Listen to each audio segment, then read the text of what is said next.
Hey, what's up everyone? I hope you're all having a wonderful day or night, but for now, let's get into the video.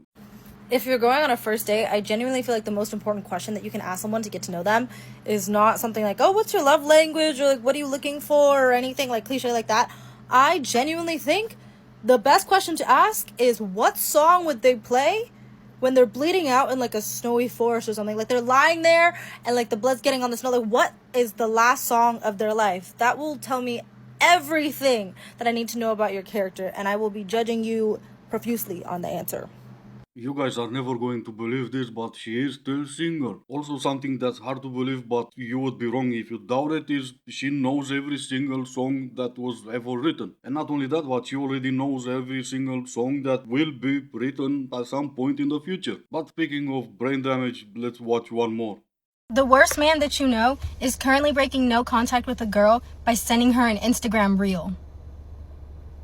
I've seen this way too many times. Okay, fine, one more. If you see a hot guy at the dog park and he is alone and you want to know whether he is single or not, it's really easy to tell. All you have to do is look at the type of dog that he has. For example, if he has like a Kelpie or a boxer or like another big sort of dingo looking dog, yeah, he's single.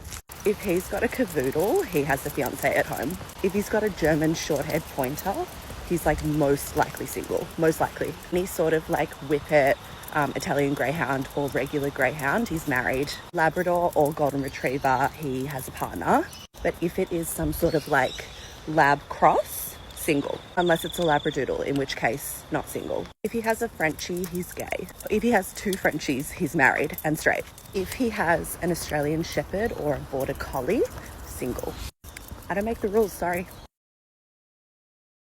I had someone say to me the other day, it's really great that you're not a girl who they think that they can come back to. Like, they leave you alone. And I'm like, yeah, they do leave me alone. And then I thought about it and I was like, yeah, they do leave me alone. And at like what point does it become offensive? Because they make a self-conscious decision to come back into your life. Like, girls around me that are like, guess who's texted me? Guess who's hit me up? Mine are making a self-conscious decision to not come back.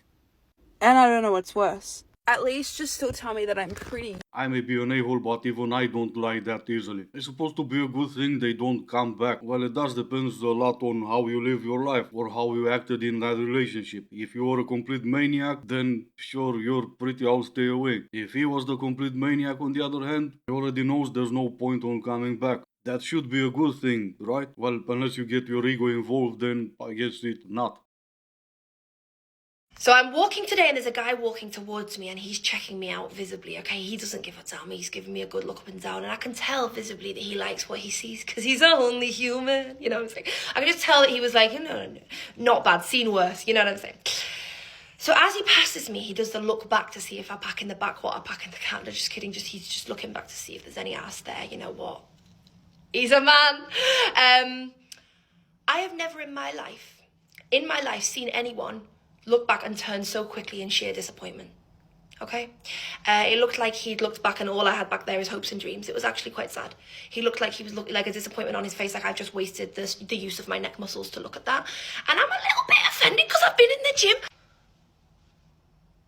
You know what I mean? I feel like he was acting like he'd seen a natural disaster.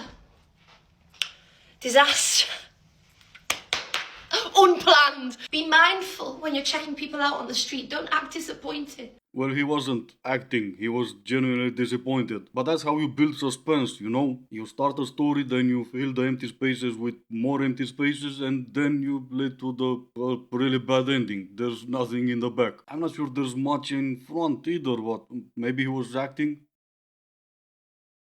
So if just all women had the shared experience of doing something very normal and very legal while driving, like just trying to merge onto the interstate, and then a man gets upset with you for doing this very normal thing and then just proceeds to road rage the shit out of you. You know what I mean? Like kind of like riding your bumper or like pulling in front of you and then brake checking you. I feel like I have experienced this multiple times in my life. Also, I'm a good driver. I don't get tickets. I don't get pulled over. I've never been in an accident. So I know it's not me. I'm just merging onto the 405 going about my day and some guy's mad about it. So I don't understand. I don't know.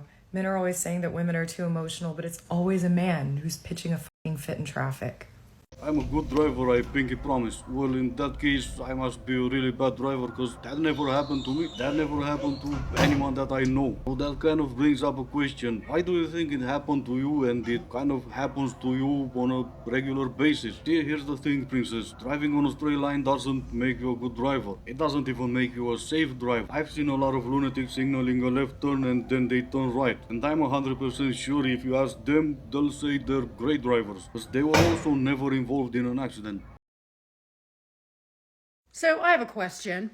If a woman rapes a boy and that boy then gets her pregnant, does he have to be liable for child support? Is that going to still be his responsibility? I know he didn't want to have sex, but the child needs a father, right? So we're gonna make that victim pay, right? That's basically what you're saying is how we are going to operate now. Sweet. That is one twisted way to even pretend you're advocating for women's rights. And not only that, it's a pretty sick way to do it, but little do you know, you're actually talking about true stories. Yes, cases like the ones you were talking about do exist, and you could have found them with an easy online search. Young boys that were 14 or 15 years old when it did happen are forced to pay child support after they turned 18. And they also have to pay back for all those years before they turned 18. So what exactly was your point again?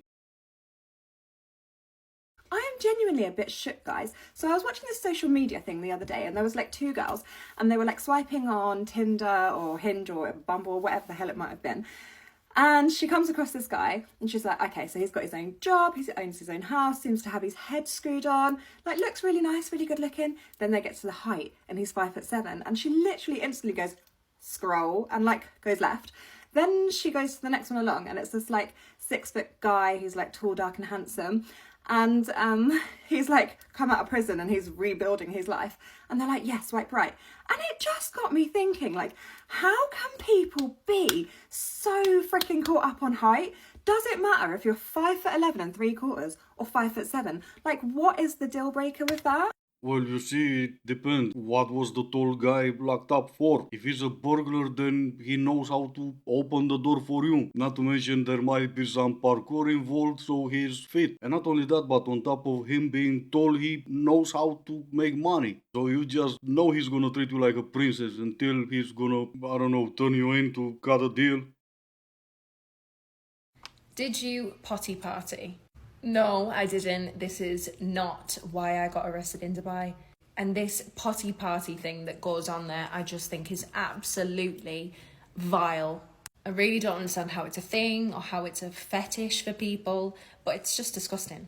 The recent OF model that was found chucked at the side of a street with broken arms and a broken spine, she's had to undergo 4 surgeries, and I just think it's absolutely disgusting. Everyone keeps putting on social media, please, all these influencers, don't be going to Dubai and doing like attending these parties, because you can even end up dead at these parties. Why are you saying to influence stop going to these parties? Why not just ban the parties? Why not just make the parties illegal? Why is no one getting done for the acts that they're putting on these women? People are young women are naive. They're young. They don't know what they're doing, what they're getting themselves into, and people are ending up with broken limbs or dead. And all people can say is don't attend these parties. Maybe make the party stop.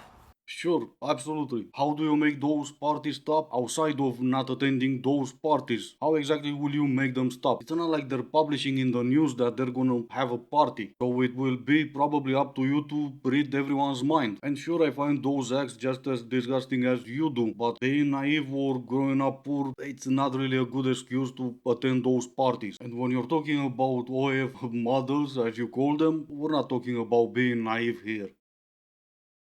Men, what is something that you find really unattractive about women and that just puts you straight off? Whether it's too much makeup or too loud or calling herself a girl boss or dog mum? Yes. What kind of trauma is it if I feel like I need to show my tits off every single time I go out? Because, like, I'm wearing this and I'm like, oh, I don't know because my tits aren't out. So what do I do? What kind of trauma? I think that term in social media is known as being strong and independent, and on psychology is known as being a 304. If you could be a girl for a day, what is the first thing you would do? Probably cry. That's why I'd probably look at myself in the mirror and cry if I was a girl. What? Are you That's upset what you about guys it? do. I don't know.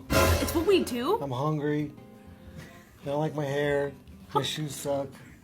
I would just wake up worrying about everything that doesn't matter. Dude, every time I've asked this question, I feel like girls are not representing. I would wake up emotional. Jalen Turner. Let's put it that way. You would wake up emotional? Yeah, you guys are emotional damage. Alright, this is gonna be it for today. As always, I do hope you enjoyed it. If you didn't, I still appreciate you for making it this far. Thank you all so much for watching. Stay safe, and I will see you in the next one.